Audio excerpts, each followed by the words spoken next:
మనం కదంబ అంటే ఒక సముదాయము అని దాని మీద చెప్పాను. అలానే వన అంటే ఏంటో కూడా చెప్పాను తల్లి. ఇప్పుడు నవవాసిని మూడవ గుప్తనామం నవవాసిని. నవవాసిని అంటే 9. ఏమిటా 9? అమ్మవారి యొక్క శ్రీచక్రంలో బిందువు నుంచి భూపురాది రేఖల వరకు కూడా నవో నవో భవతి అంటారు. అంటే ఈ సృష్టంతా 9తో ముగిసింది అని. సో, ఈ 9 చక్రాల్లో కూడా వసించి ఉన్న తల్లి అంటే కూర్చొని ఉన్నట్టుగా కాకుండా శక్తి రూపంలో ప్రవహించే తల్లి అని. ఇదే ఆకాశగంగ అంటారు. పరాశూన్యం నుంచి బయలుదేరిన తల్లి ఈ భూపురాజు రేఖల వరకు కూడా ఆ అమ్మవారు సౌందర్య లహరి ఏదైతే ఉందో, ఆ కాంతి ఏదైతే ఉందో, అది ప్రస్థానం చేసిన మార్గం అంతా కూడా వాసము. వాసము అంటే శ్రీనివాసము. అంటే శ్రీ విద్యా వాసము. అంటే అమ్మవారు సంచారం చేసే మార్గము అని. ఆమె ఎక్కడెక్కడ సంచారం చేస్తుందో ఈ 9లో ఈ 9 కూడా నవ ఇవి నవావరణాలు. ఇదంతా శ్రీ విద్య. ఎందుకంటే శ్రీ అనే ఆ శ్రీదేవి ప్రస్థానం చేసిన మన మాటలో చెప్పాలి అంటే తిరుగుతున్న ఎప్పుడు అలా ఆమె సంచారం చేస్తుంది కాబట్టి ఆ మార్గం అంతా కూడా శ్రీదేవి మార్గము, శ్రీ మార్గము, తమసోమ జ్యోతిర్గమయ మృత్యోర్మ అమృతంగమయ అనే మార్గము, జ్ఞాన మార్గము, విజ్ఞాన మార్గము, అలానే ప్రజ్ఞాన మార్గము, అలానే మహామౌన మార్గము. చాలా అది. అందుకే గొప్పవాళ్ళు నడిచే బాటలో నడిస్తే ఫలితాల గురించి మనం చింత చేయవలసిన అవసరం లేదు. ఆ తలంపులో అవసరం లేదు అని. అందుకే అమ్మ నడిచిన బాటలో నడవటం, గురువు చెప్పినది వినటం, గురువు చెప్పిన బాటలో వెళ్ళటం. ఇంకా మీకు అది శ్రీ మార్గమే. అదే నవవాసిని. నువ్వు కూడా నవవాసినివే. ఆలోచనలో గాని, ఊహల్లో గాని, జీవితంలో గాని ఈ యొక్క సంకల్పం పెట్టుకొని, ఈశ్వర సంకల్పం పెట్టుకొని నువ్వు ఆ పనులు చేయటం, ఆ వృత్తులు చేయటం, ఆ పనులు, ఆ కర్మలు చేయటం, సత్కర్మలు చేయటం. ఏమ్మా! ఇదంతా గూడా నవవాసిని. ఆ తల్లే కాదు, ఆ తల్లి నీలో గూడా ఉన్నప్పుడు నీకు గూడా ఇటువంటి ఆలోచనలు తెప్పిస్తుంది. అందుకే మంచి సంకల్పాలు అమ్మవారి చేతిలో ఉంటాయి. ఏమ్మా! మన చేతిలో ఉంటుంది. బుద్ధి కర్మానుసారేన అంటారు. మన మనసుకు తోచింది జేస్తూ ఉంటాం. నేను అనే మాయ ఉన్నంత వరకు ఇష్టానుసారంగా ఉంటాం. అమ్మ దగ్గరకొచ్చినప్పుడు ఈ మనసు ఉండదు. అందుకే ఆమె సంకల్పమే ప్రధానంగా ఉంటుంది. అప్పుడు నీ మనసును తీసి తన సంకల్పంగా నీతో ఆ పనులు చేయిస్తుంది. అప్పుడు నువ్వు చేసేవన్నీ దైవ కార్యాలు. అర్థమైందా? లేదు అంటే ఆత్మని పక్కన పెట్టి, ఈశ్వర సంకల్పం పక్కన పెట్టి, మనసుకు తోచినట్టుగా చేయటం జీవ సంకల్పాలు. అంటే అవును. నాకు తోచింది నేను జేస్తున్నాను. నన్నెవరు అడిగేది అన్నట్టుగా అప్పటికప్పుడే పుట్టేవి. మంచి సంకల్పాలు అమ్మవారి చేతిలో ఉంటాయి. ఏమ్మా! ఒక మంత్రోపదేశం తీసుకోవటం, అమ్మ మార్గంలో వెళ్ళటం, జ్ఞానం తెలుసుకోవటం, శ్రీ విద్య అంటే ఏంటో తెలుసుకోవటం, ఇటువంటి సంకల్పాలన్నీ గూడా ఆ తల్లి దయతో ఇచ్చినవి. అవి ఇచ్చింది కాబట్టి మనందరం కలిసి ఇక్కడ అధ, అధ అంటే ఒకానొక ప్రదేశంలో మనందరం సమావేశమై అమ్మవారి గురించి చెప్పుకుంటున్నాం. ఈ సన్నివేశం కలిగించిన ఆ తల్లి, ఆ శ్రీదేవి, ఆ యొక్క భూదేవి, ఆ యొక్క శ్రీమాతకి పాదాలకి నమస్కారం చేస్తూ ఇప్పుడు నవవాసిని అంటే ఏంటో చెప్తా. నవమన్నా, ప్రణవమన్నా ఓంకారము. 9 శ్రీచక్రాల్లో ఓంకార శబ్దం. నాద బిందు కళ. అంతేగా? ఈం కాస్త ఓం అయింది. సో 9 ఇది ప్రణవము. 9 ప్రణవాలున్నాయి. గురువు గారు ప్రణవ సహస్రి అని ఒక పుస్తకమే రాశారమ్మా. 1000 నామాలు, 1000 అర్థాలు ఇచ్చారాయన. ప్రణవ సహస్రి అని. పెద్ద కాస్ట్ ఏం లేదు. రూ. 10, 15, రూ. 20 పెట్టాం అంతే. చిన్న పుస్తకమే. కానీ 1000 నామాలుంటాయి. రోజు అవి చదువుకున్నా చాలు. మీకు అమ్మవారి లలితా సహస్రనామాలు చదివినంత పుణ్యం అంత సమానం. ఓంకారం. సో ప్రణవము 9. 9లోను కూడా ప్రణవమే వినిపిస్తూ ఉంటుంది. ప్రణవనాదమే ఉంటుంది. ఇప్పుడు ఈ భూలోకంలోనే ఓంకారం ఉందని కాదు. ఇది ప్రతిధ్వనించినది. మళ్ళీ పైలోకాలకి వెళ్ళామనుకో అక్కడ అమ్మవారు హ్రీం అనే నాదంగా వినిపిస్తూ ఉంటుంది. అలా 9 నాదాలు, నవవిధ నాదాలున్నాయి. ఆ! అదనమాట. అందుకే ఆమె నవవాసిని అన్నారు. అదే ప్రణవము అన్నారు. ఆమె ప్రణవ స్వరూపము ఉంటుందన్నమాట. నాద స్వరూపం. ప్రణవం అంటే నాదము. ఆ నాదం లేకుండా అక్షరం లేదుగా. అంటే ప్రకృతి లేదుగా. మనం లేముగా. సో, మనందరం నాదం నుంచి వచ్చిన వాళ్ళం. ఆ తల్లి అదే నాద తనుమనిషం. ఆమె ఆ నాదమే తన తనువుగా పెట్టుకొని సృష్టి చేసింది అని. అంతేగా? మరి శ్వాస కూడా నాదమే గదమ్మా వైఖరిలో. నువ్వు శ్వాస తీసుకుంటున్నావంటే అమ్మ నాదమే అది. ఒక రిథమిక్ ప్యాటర్న్‌లో ఆ శ్వాస వస్తూ ఉంటుంది, పోతూ ఉంటుంది. అదే సంగీతం. ఉత్తమమైన సంగీతం. పరా సంగీతము అంటారు దీన్ని. తుంబుర నారదులు వాళ్ళు మహానుభావులు. వాళ్ళు ఇటువంటి సంగీత సాధన జేస్తారమ్మా. అందుకే వాళ్ళు మహర్షులు. నాదోపాసన అంటే పై నాదాలన్నీ గూడా చేస్తూ ఉంటారు వాళ్ళు. ఈంకారం వరకు. అందుకే వాళ్ళు మహర్షులయ్యారు. మనం ఓంకారమే చేస్తూ ఉంటాం గాబట్టి, ఆ అక్షరంలో మనం సంగీత సాధన జేస్తుంటాం. ఏమ్మా? వాళ్ళు ఈ నవవాసిని అంటే ఈ నవ అనేది ఏదైతే ఉందో ప్రణవాన్ని వాళ్ళు సాధన చేస్తున్నారు కాబట్టి సంగీతంలో తుంబురుడు, నారదుడు ఈ మహానుభావులు వీళ్ళందరూ గంధర్వులు, హ్మ్, కిన్నెరలు, అప్సరసలు వీళ్ళకి ఆ కళలన్నీ అమ్మవారు వాళ్ళకి అలా అయాచితంగా, అప్రయత్నంగా ఇస్తుంది. అందుకే వారి స్థానాలు గూడా పై స్థానాలు. ఏమ్మా? మనము కిందది ఉపాసన చేసుకుంటూ పై స్థానాలకి వెళ్ళటం. అది. అదే నువ్వు ముక్తి అంటావు, సవికల్ప సమాధులంటావు, లేదా జీవన్ముక్తి అంటావు. అది నీ యొక్క సంస్కారాన్ని బట్టి, దివ్య సంస్కారాన్ని బట్టి ఉంటుంది. ఏమ్మా? సో, నవవాసిని అంటే అర్థమైంది కదా! అంటే నేనెక్కడ లేనురా అని చెప్తోంది అమ్మవారు. నీ అణువులోనూ ఉన్నానురా. ఇప్పుడు నువ్వు ఏమాత్రం అందంగా నువ్వు ఉన్నావు అంటే, ఆ అందం ఒక ఒక నాదము అంటే ప్రాణము ఉంటేనే గదా! శరీరంలో ప్రాణం ఉంటే చర్మం కాంతిగా ఉంటుంది. దాని వెనక ఉన్నది నేనే. ఈ సర్వ సృష్టిలో గూడా ఆ అందం వెనక ఉన్నది నేనే. అంతే గదా! అద్దం ఉంటేనే గదా! నీ వెనక ఏముందో కనిపిచ్చేది. ఆ అద్దము నేనే. నువ్వు అద్దం దగ్గర నుంచున్నావనుకో హ్మ్. ఆ ప్రతిబింబంలో నీకనిపిస్తుంది నేను బాగున్నాను అనుకున్నప్పుడు అది నేనే. ఆ నాదముగా నీకు ఈ శరీరాన్ని ఇచ్చానని. అదనమాట. సో, ఇక్కడ నేను అనేది లేదు అని మనం తెలుసుకోవాలి. నవవాసిని అంటే ఏంటంటే 9 ఆవరణాలు అంటే ఏంటంటే అన్ని లోకాలు గూడా తానే ఆవరించి ఉన్నది అని. సూర్యుడు వెలుగుతున్నాడు అంటే ఆయన కాంతులన్నీ గూడా మన ప్రపంచం అంతా మరి సూర్యుడు వెలుగుతూ ఉంది గదమ్మా! అలా ఆ తల్లి ఏంటంటే ఏ అణువు గూడా వదలలేదని. అది. అందుకే ఆమె భగవతి అన్నారు. వాళ్ళని భగవంతులండి అంటారు. మనకేంటంటే మనం అందులో కలవటము తప్ప, అది తెలుసుకొని కలవటం తప్ప, మనం ప్రత్యేకంగా అమ్మవారుగా మనం గూడా తయారవుదాం అనుకునేది కాదిది. నువ్వు నది ఎప్పుడు గూడా సముద్రం కాదు. సముద్రం నది కాదు. సో, సముద్రం వెళ్లి నదిలో కలవటమే. అదే అర్పణము అంటారు. అర్థమైందా?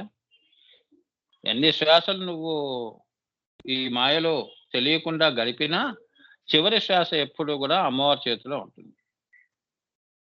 వెళ్ళిపోయేటప్పుడు. ఆ శ్వాసను తీసుకొని వెళ్ళిపోతుంది.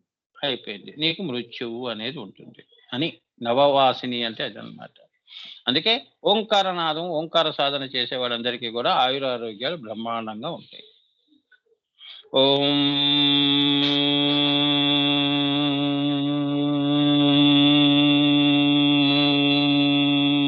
ఇట్లా. అర్థమైందా? దీన్ని మళ్ళీ లోపలికి తీసుకోవటం. ఆంతరంగికంలో. అక్కడ మళ్ళీ ఎలా పలకాలది? అదే మనసుతో జేసేది. ప్రాణంతో మళ్ళీ నీ శ్వాస ఇలా అహం, సోహం, సోహం, సోహం, అంతా గూడా హంస అయిపోతుందనమాట. హంస గాయత్రి అంటే అది. ప్రాణంతో జేసేది. శ్వాస తీసుకుంటున్నావు, వదులుతున్నావు అంటే ఓం తీసుకుంటున్నావు, ఓం వదులుతున్నావని. అలా భావన చేసుకుంటూ శ్వాస తీసుకోవటం. అది నీకు తెలియకుండా ఆ ప్రాణం గూడా ఓంగానే వస్తుంది, ఓంగానే వెళ్ళిపోతుందని. ఇక 4వ దశలో నువ్వు ఈ 3 దేహాలు వదిలేస్తావని. 4వది నీ అసలైన తొడుగు ఏదైతే ఉందో ఆత్మగా బయటపడతావు. అదే అంకురించటము. మూడో కన్ను దగ్గర అంకురము అవుతావు. నీ ఫలాలు ఆ చెట్టు పైన ఉన్నాయి అంటే అమ్మవారి పాదాల దగ్గర ఉన్నాయని. ఆ ఫలం నువ్వు ఎక్కుతున్నావు. ఈ వృక్షాన్ని నువ్వు కింద నుంచి ఎక్కుతున్నావని. ఓంకారం అంటే అది. చెట్టు ఎక్కటం లాంటిది. ఆ ఎక్కటం అనేది నీకు నేర్పుతాడు గురువు. చెట్టు ఎక్కించడం నేర్పుతాడు. చివరిదాకా రాడు. అది అని అర్థం అన్నమాట. నవవాసిని అంటే అది. సో నవవాసిని అంటే నవావరణములు కలిగిన కోటయందు ఇదంతా శ్రీచక్రం అంతా తులసి కోట అనుకో అమ్మా. అర్థమైందా? తులసి కోటలానే ఉంటుందిగా.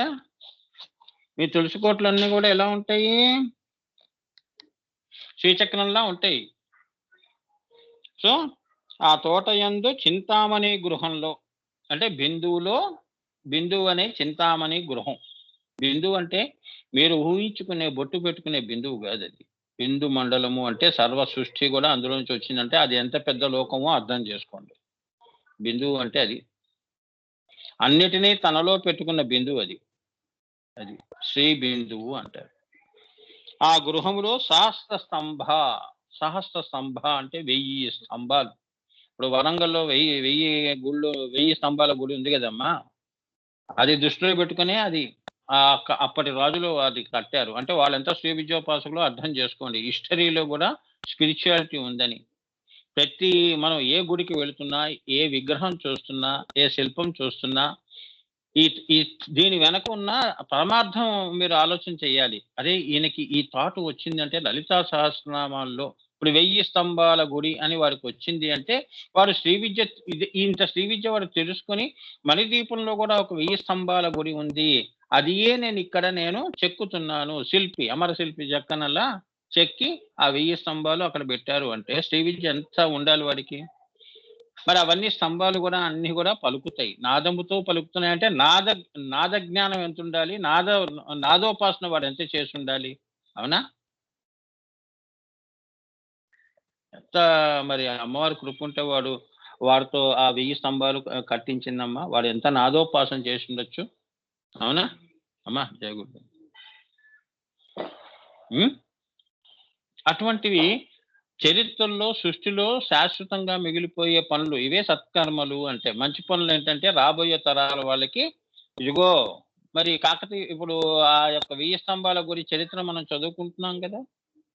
వరంగల్లో ఉంది స్వామి అని నువ్వు చెప్తున్నావు అంటే ఎప్పటి కాలం నాటిది? మరి వాళ్ళు వెళ్ళిపోయినా వాళ్ళు చేసిన మంచి పని శాశ్వతం అయిపోయింది అని. మరి వాళ్ళందరూ జీవన్ముక్తులు. నాదోపాసన చేశారు. సహస్ర స్తంభాల గురించి తెలుసుకున్నారు. బిందువు గురించి తెలుసుకున్నారు. బిందు జ్ఞానం తెలుసుకున్నారు. దాని సాధన చేశారు. శ్రీ విద్య చేశారు. ఆ శిల్పులు చేసి అదిగో అటువంటి గొప్ప కళాఖండాలు మన కళ్ళ ముందు ఆవిష్కరించారు. అవునా? మరి వాళ్ళకు కూడా నమస్కారం చేసుకోవాలి కదా శ్రీ విద్యోపాసకుడు.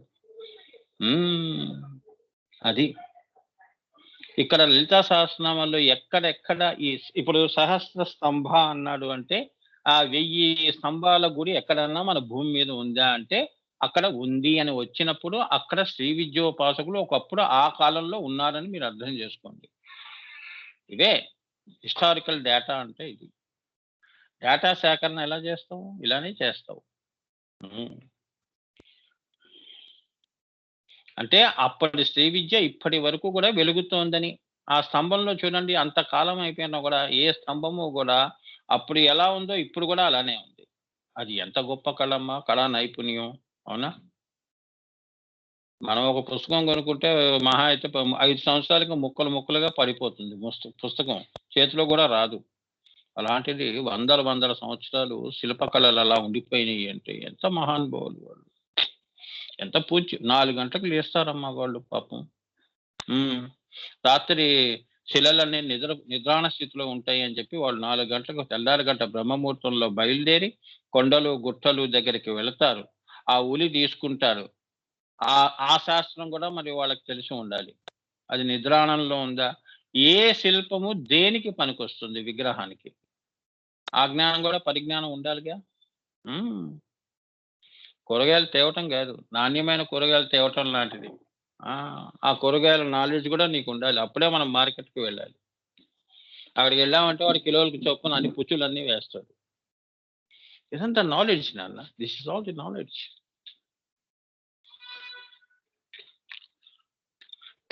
నవవాసిని అంటే అది.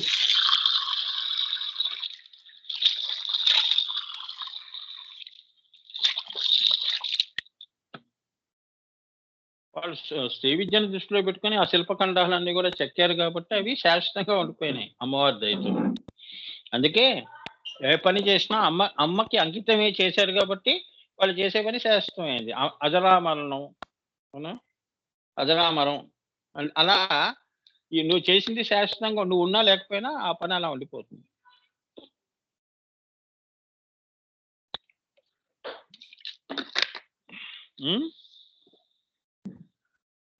అందుకే బతుకున్నప్పుడే అందరినీ ప్రేమించటం, అభిమానించటం, అలానే గౌరవించటం, అందరినీ ఇష్టము నా వాళ్ళు కాకుండా అందరూ నా వాళ్ళు అనుకోవటం. ఇది మనం పోయేటప్పుడు మనకి టెన్షన్ ఉండదు. అందరినీ నేను బతుకుండగా ప్రేమించాను, ఇప్పుడు మనశ్శాంతికే వెళ్ళిపోతున్నాను అనేది. అందుకే may his soul rest in peace అంటే ఇదే. ఆ may his soul rest in peace పోయిన తర్వాత రెస్ట్ లో ఎలా ఉంటుంది? ఇక్కడ ఈ పనులు చేయకుండా, అవునా? ఇక్కడ నువ్వు ఏం చేస్తావో పనులు అక్కడ నీ ఆత్మ అనేది మరి పీస్ఫుల్ గా పడుకుందా, పీస్ఫుల్ గా పైలోకాలకు వెళ్తుందా, వెళ్ళటం లేదా అనేది నిర్ధారించబడుతుంది. అదే కర్మ. అది ఇది మన వాళ్ళు తారుమారు చేశారు. ఎన్ని తప్పులన్నా చెయ్యి, పైకి వెళ్ళిన తర్వాత may his soul rest in peace. ఒక దండ వేసేస్తే, ఒక అగరబత్తి పెట్టి పూలదండ వేసేస్తే నీకు ముక్తి వచ్చేసింది. ఇది కాదు కదా బతుకుండగా చేయవలసిన పనులు మనం. అది నవవాసిని అంటే అది. అమ్మవారు చూడండి ఇన్ని లోకాల్లో తిరుగుతుంది కానీ అన్ని లోకాలకి తానే నిండి ఉన్నదే కానీ తనలో ఎవరూ లేరు. తానే నిండి ఉంది నీలో. అంటే నీవు అనేవాడే లేకుండా ఆమె నిండిపోయింది. అంటే నేను అనేది కూడా ఆమె నిండిపోయి ఉంది. ఇంకా పైకి వెళుతుంటే నేను అనేది ఆమె అహంత, ఇదంతా, మమత, నేనే నిండి ఉన్నాను రా, ఇంకోటి ఎక్కడ ఉన్నాడు అంటుంది అమ్మవారు. అదనమాట. అట్లా నువ్వు ఏమన్నా ప్రయత్నం చేస్తే ఈ నామం అంత గొప్పది అని చెప్తున్నారు. నవవాసిని అంటే అది. సహస్ర స్తంభ మంటపంలో పంచబ్రహ్మ సనాసీనయ్యి కూర్చున్న లలితా పరాభట్టారిక అని అర్థం. 5గురు బ్రహ్మల్ని మంచం కోళ్ళుగా చేసుకొని, బ్రహ్మల్ని చేసుకొని కూర్చుంది అంటే 5 కృత్యములు, 5 సంకల్పాలు పెట్టుకొని కూర్చుంది. దాని మీద సదాశివుడు పడుకొని ఉన్నాడు అంటే ఆయన యొక్క బెడ్. దాని మీద ఆమె కూర్చుని ఉంది లలితా పరాభట్టారిక. ఫోటోలు చూస్తారుగా. కోళ్ళు అంటే ఏమిటి? ఆమె పనులు. ఏమిటా పనులు? బ్రహ్మ, విష్ణు, సృష్టి, స్థితి, లయ, తిరోధాన, వమన, ఈ 5 కూడా తన దగ్గర పెట్టి పంచబ్రహ్మ సనాసీన అంటే అది. ఆ బిందువులో ఆ యొక్క సహస్ర స్తంభ మంటపంలో ఆ చింతామణి గృహంలో ఈ 5 తనలో పెట్టుకుని ఉన్నది. ఇవే మహాసిద్ధులు అంటారు. ఇది ఎవరికి కూడా సాధ్యం కాదు. నువ్వు ఎంత తపస్సు చేసినా, ఎంత తలకిందులు తపస్సు చేసినా ఇది నీకు అమ్మవారు ఇచ్చేది కాదు. ఇది ఎప్పుడు తానే అది అయి ఉన్నది. అదనమాట. అర్థమైందమ్మా? సృష్టిలో కావాలంటే అనిమా సిద్ధి, లగిమా సిద్ధి. నా సృష్టిలో నువ్వు ఎగురటం, గాలిలో తిరగటం, ఆకాశంలో తిరగటం అనేవి తీసుకో, సాధన చేసి సంపాదించుకో. చదివిస్తా, ఉద్యోగం నువ్వు సంపాదించుకో. అవునా? తండ్రి అంతవరకే కదా. అలానే అమ్మవారు ఏంటంటే మహాసిద్ధులు రాక్షసులకు కానీ, దేవతలకు కానీ, మానవులకు కానీ, కిన్నెర్లు కానీ, కెంపురుషులు కానీ ఎవ్వరికీ కూడా ఆ మహాసిద్ధులు అమ్మవారు ఇవ్వదు. అసలు అవన్నీ కూడా ఆ సంకల్పాలన్నీ తనలో పెట్టుకొని ఉంటుంది. అది ఆ తల్లి చేయవలసినవే, మనం చేయవలసినవి కావు. నువ్వేం చేస్తావు? సృష్టి, అవునా? ఒక మనిషిని తయారు చేయి, ఒక రోబో బొమ్మ చేయగలుగుతావు. దానికి ఒక మిషన్, దానికి ఒక కంప్యూటర్ ఉండాలి. అలా నీకు ఒక మనిషి ఆకారంలో చేసి వాడు నీకు నీళ్లు ఇవ్వటం, నీ సేవలు చేయటం, అలా నువ్వు మురిసిపోవాల్సిందే గాని నిజంగా ఒక మనిషిని కళ్ళు చెవులు పెట్టి నువ్వు చేయగలుగుతావా? బ్రహ్మ చేసిన పనులు, అవునా? సృష్టి చేయగలుగుతావా? స్థితి చేయగలుగుతావా?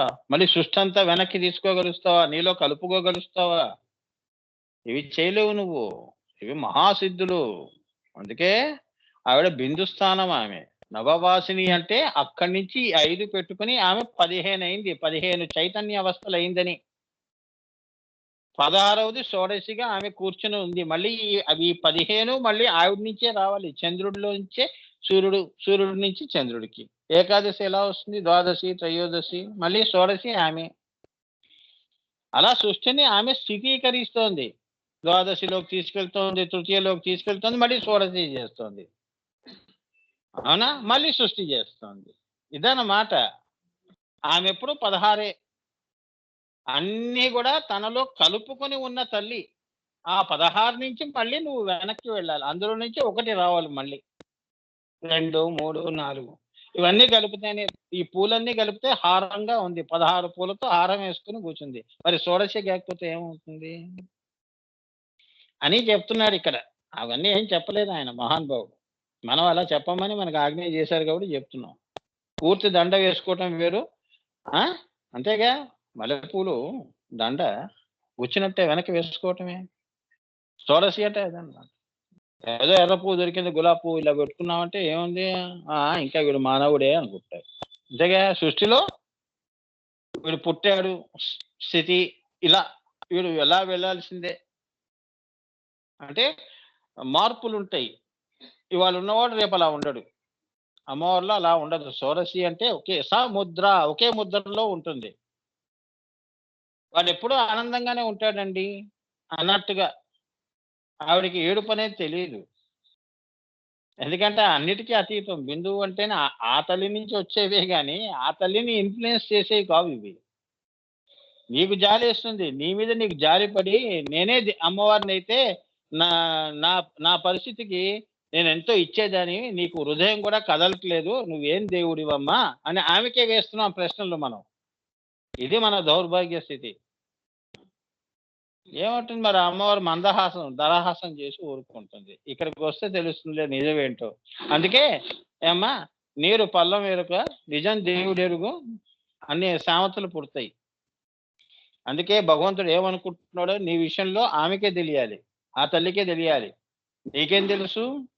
నాకు తెలుసని నువ్వు చెప్పే మాటలతో అవే ఆమె మనసులో ఉంటాయని ఎలా అనుకుంటావు? అవునా? నువ్వు అనుకుంటున్నావు. నేనలా లేను. అది నా మాయ అంటుంది. నా మాయలో నువ్వు మాట్లాడుతున్నావు. అంటే పిల్లలు తల్లిదండ్రుల సంపాదన తింటూ తల్లిదండ్రులని నువ్వేం చేశావని అడిగినట్టు. అది చెప్తున్నాడిక్కడ. అంతేగా? నా ఇష్టం నేను పెద్దవాళ్ళమయ్యాం. మా ఇష్టం వచ్చినట్టుగా మేము చదువుకుంటాం, అమెరికాకి వెళ్తాం, పెళ్ళిళ్ళు చేసుకుంటాం, ఇట్లా వాళ్ళకి స్వతంత్రం అనేది వస్తున్నాయి. అలా మాట్లాడటమే గాని నీవు పుట్టుక నుంచి తెలుసు వాళ్ళకి తల్లిదండ్రులకి. అలానే ఈ సర్వ సృష్టి తన నుంచి వచ్చింది. అవునా? అది చెప్తున్నాడిక్కడ. అది అమ్మవారంటే అది. మహాసిద్ధులు అంటే అది. నువ్వు మౌనంగా ఏమీ చెప్పకుండా వెళ్ళటమే. నేను దాని పోస్టింగ్ గూడా చేశాను. భగవంతుడి దగ్గర ఎలా ఉంటుందని. చాలా గొప్పగా ఉంటాయమ్మా అవి మాటలు. సో, మనం అడగటం గాదు. మనం ప్రేమించి మనం బలవంతంగా తీసుకునేది ప్రేమ కాదు. బలవంతంగా తీసుకునేది వరము కాదు. రావణాసురుడు లాంటి వాళ్ళు బలవంతంగా మొండిగా తీసుకొని చివరికి వాళ్ళ వాళ్ళ పతనం వాళ్ళే తెచ్చుకున్నారు. అయాచితంగా, అప్రయత్నంగా అమ్మవారే ఇది ఉంచుకో నాయనా అని అర్జునుడికి ఇవ్వలేదు పాశుపతాస్త్రం. వాడికి విజయాలు, మంచివాడన్న కీర్తి, ప్రతిష్టలు. అవునా? అందుకే కొద్దిగా మౌనం. అందుకే ఓర్పు, శాంతము అనేవి అమ్మవారు. అందుకే శ్రీచక్ర గురువుగారు ఇవన్నీ దృష్టిలో పెట్టుకొని వినయ చక్ర పూజ చేసుకోండి అన్నాడు. వినయంతో గురువుల దగ్గర వినయంతో అమ్మవారి మంత్రం వినయంతో శ్రీచక్ర పూజ చేసుకోండి. అది నీ దగ్గర ఉంది అంటే అన్నీ ఉండి వచ్చింది నీ ఇంటికి. నీకు ఇవ్వవలసినవి మర్చిపోయి రాలేదు మీ ఇంటికి. శ్రీచక్రం గురువు గారి దగ్గర నుంచి తీసుకుంటున్నావంటే ఆయన ఇంకా మళ్ళీ అడగకుండా చేసేస్తున్నాడు అని. ఆ దృష్టితో తీసుకోండి శ్రీచక్రం. అంతేగాని రోజు చేసుకుంటే ఇస్తుందా అంటే నువ్వు అడిగితే ఇచ్చేది కాదు. ఆల్రెడీ ఇచ్చేసే నీ ఇంటికి వస్తోంది. అది గురువు. మరి ఆయన యొక్క చేతి నుంచి వస్తోంది కాబట్టి తప్పకుండా ఆ శ్రీచక్రం ఆ శక్తి నీ యొక్క ప్రార్థన విని నీ ఇంట్లో అటువంటి ఏమీ లేకుండా నిండుకుండా అక్షయ పాత్ర చేస్తుందని మీ ఇల్లు. కామధేను అక్షయ పాత్ర పెట్టుకొని నాకు అది లేదు ఇది లేదు అని ఏడ్చినట్టుంది మనం మాయలో. ఇది మన పరిస్థితి. ఏం చెప్తామమ్మా? మనం మాయకు లొంగుతున్నామో తెలీదు, దేవుడికి లొంగుతున్నామో తెలియని పరిస్థితి. ఎందులో ఎక్కడ ఎక్కువ ఉన్నావమ్మా అంటే అది కూడా తెలియదు స్వామి అంటుంది. అవునా? ఎందులో ఉన్నావంటే చెప్పలేవు. అందులో ఉన్నావంటే నాకంత టైం దొరకదు స్వామి. ఏదో మంత్రం చేసుకుంటాను, గుడికెళ్తాను. ఇది ప్రతివాడు చేసే పనే. పుట్టినందుకు ఆ మాత్రం కృతజ్ఞత చూపించేవాడు ప్రతి మానవుడు చేస్తాడు. ఇంకేదన్నా విశేషంగా చేస్తున్నావా? ఏదో పోగొట్టుకొని త్యాగం చేసి చేస్తున్నావా? ఒక గురువుని ఆశ్రయించావా? ఆయన నీకేమన్నా కరుణ చూపించాడా? అదేమన్నా సాధన చేస్తున్నావా? అప్పుడు నీ పరిస్థితి వేరు. అవునా? అందరూ చేసే పని చేస్తున్నావంటే అందరూ తింటున్నారు. నువ్వు తింటున్నావుగా? అవునా? పూజ చేయడం అదేమన్నా ప్రత్యేకమా? అందరూ వెళ్తారు. భోజనం అందరూ జేస్తారు. బట్టలు అందరూ కట్టుకుంటారు. ఏముంది అందులో? విశేషం ఏముందమ్మా?